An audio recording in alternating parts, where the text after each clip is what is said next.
नमस्कार मंडळी, कसे आहात सगळे?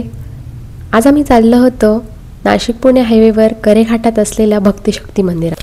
हे मंदिर संगमनेरपासून साधारण 14 किलोमीटर आहे. डेअरी कॉलेजच्या अगदी शेजारीच असलेलं हे मंदिर अतिशय सुंदर आहे.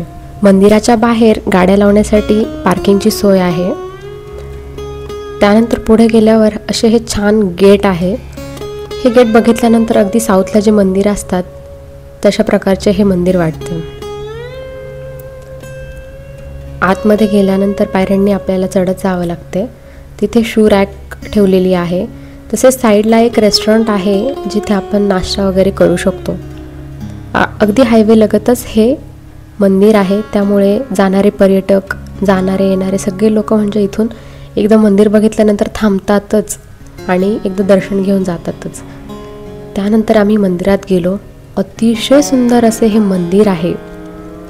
तुम्ही जर एकदा इथे आलात ना, तुम्हाला जावंसंच वाटणार नाही इथून.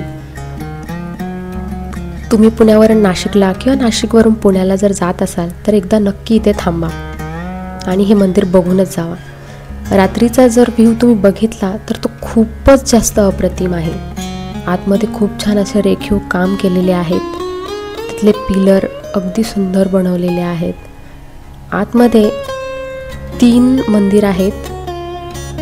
पहिलं आहे भगवान विठ्ठल, नंतर दत्तगुरू महाराजांचं आणि तिसरं भगवान शंकरांचं म्हणजे महादेवाची पिंड आहे.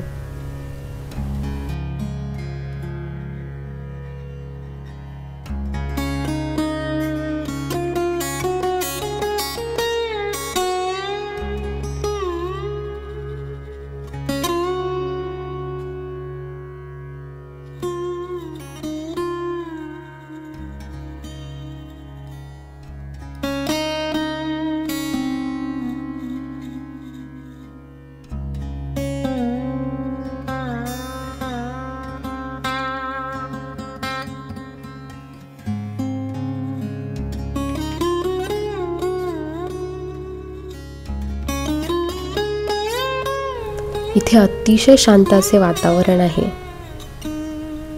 दुपारच्या वेळी तर खूप शांतता असते, जास्त कोणी आलेलंही नसतं. त्यामुळे संध्याकाळच्या वेळी जरा जास्त गर्दी होते आणि शनिवारी रविवारी सुट्टी असल्यामुळे इथे गर्दी होते. इथे हे जे साईडला दिसतंय हे द्रोणागिरी म्हणून एक रेस्टॉरंट आहे. ते अगदी किल्ल्यासारखं त्यांनी बनवलं आहे. खूपच छान आहे. एकदा नक्की व्हिजिट करा.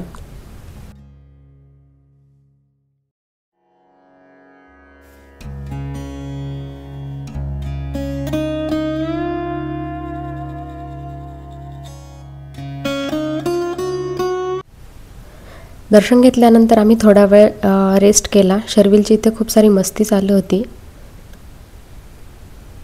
आम्ही सगळे फॅमिलीसोबतच आलो होतो. थोडा वेळ इथे शांत वातावरणात खूप थंड असं छान वाटतं तिथे आम्ही थोडा वेळ थांबलो.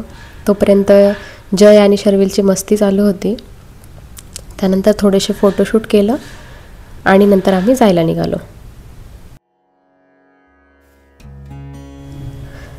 मंदिराच्या बाहेर इथे हे एक चित्रीकरण केलेले आहे, ज्यामध्ये श्री छत्रपती शिवाजी महाराज व वारकरी संप्रदायाचे संत तुकाराम महाराज यांची गळाभेट करतानाची कलाकृती दाखवली आहे.